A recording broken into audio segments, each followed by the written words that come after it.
Yo, what is up, guys? It's Riverside the Great, and today I'm going to be talking about the easiest position to replace on the football field.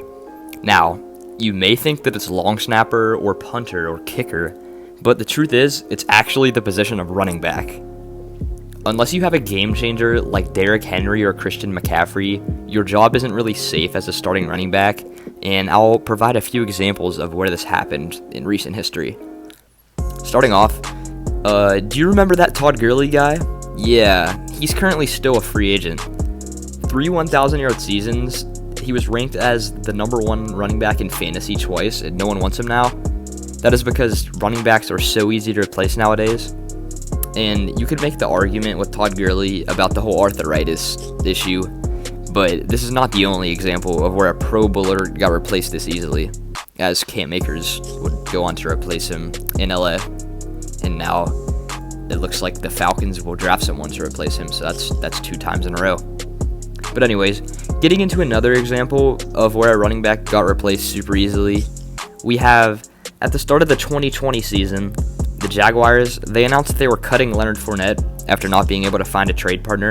Leonard Fournette was a top 10 running back at the time, and no one even wanted to trade maybe like a 6th round pick for the dude. I mean, that goes to show right there that no teams are interested in running backs because of how easily replaceable they are. But what I'm about to tell you next makes this whole Fournette situation even worse.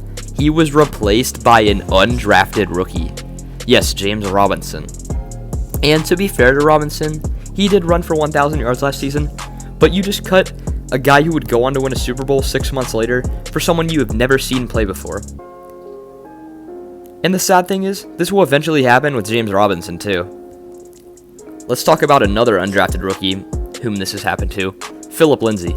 Lindsay has both been replaced and replaced people already in his short career. Starting off with, in 2020 free agency, it was announced that the Denver Broncos were going to bring in Melvin Gordon to start at running back. This occurred after Phillip Lindsay had came off of consecutive 1,000-yard seasons and a Pro Bowl appearance. I don't know how you can replace someone who just ran for 1,000 yards, but it has happened so many times that at this point, I'm just not even surprised when new running backs sign with other teams. Getting back to Phillip Lindsay, he would then split carries with Gordon in this last season, 2020, before taking his talents to Houston, where my guess is that he will replace David Johnson. David Johnson is another former Pro Bowler who has already been replaced in his career despite being a 1,000-yard rusher. In 2019, the Cardinals mid-season traded for Kenyon Drake while already having David Johnson as their number 1 back. And now it's about to happen a second time to David Johnson, as he will most likely be replaced by Phillip Lindsay as the main role. Johnson was the centerpiece of the deal that sent DeAndre freaking Hopkins elsewhere, and he's already going to be replaced. So, Houston Texans sent a top 5 receiver in the league, top 3, for a running back who they would replace a season later. Just let that sink in for a second.